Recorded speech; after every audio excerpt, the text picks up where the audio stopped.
any opening comments he has. Thank you, Mr. Chairman. Thank to each of the witnesses who are appearing before us here today. The U.S. Agency for Global Media's mission is to further press and internet freedom around the world. Recently, I and many of my colleagues on both sides of the aisle have grown very concerned the agency's mission is being undermined from the top. Most problematic to me has been what I can only characterize as the impoundment of funds meant for the Open Technology Fund. OTF was stood up as an independent grantee last year in a bipartisan manner by Congress.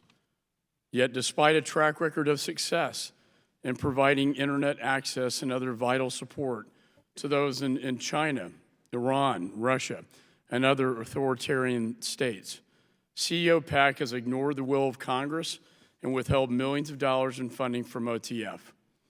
This is not a typical DC policy discussion.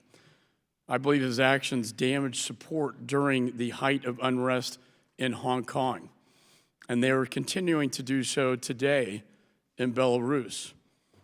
Their tragic lack of support to freedom and democracy movements is also regrettable because, in my judgment, it directly undermines key priorities of this administration that I have discussed at the very top levels. And that, unfortunately, isn't the only concerning action. In some, USAGM has not been responsive to Congress in many cases. We have asked the agency for their strategic response to the situation in Belarus, but have received no response. Our office inquired about the return of Radio Free Europe to Hungary, but received no response. Also, after most of the front office was placed on administrative leave, we simply asked for the names of those people who are heading the key offices at USAGM, but like so many of our other questions, this too was met with silence. We are a separate and equal branch of government. And Mr. Chairman, this committee deserves the respect of a response. Make no mistake, I believe there's some reform that needs to be done at USAGM, and that should take place. And any questionable content, such as the video which aired on Voice of America that seemingly appeared to endorse Vice President Biden, that should also be thoroughly investigated.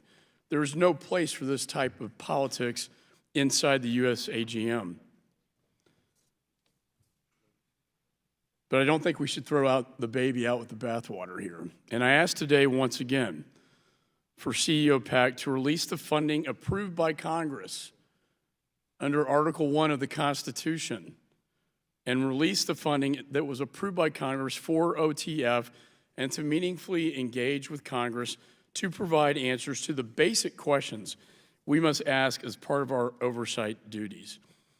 Unfortunately, as Mr. PAC has decided not to attend today's hearings, despite a subpoena from this committee and from Congress, I hope that today's witnesses can provide us with details about what is going on at the USAGM in his absence. I believe that, Mr. Chairman, this technology is so important in countries like Russia, China, Iran, and North Korea to communicate within the country, inside and outside, and people in the country to communicate amongst themselves so that they can be in a position to yield back from their oppressors. Without this important tool that Congress has authorized and funded, we will have a very difficult time in this mission for greater democracy and freedom throughout the world. And with that, I yield back.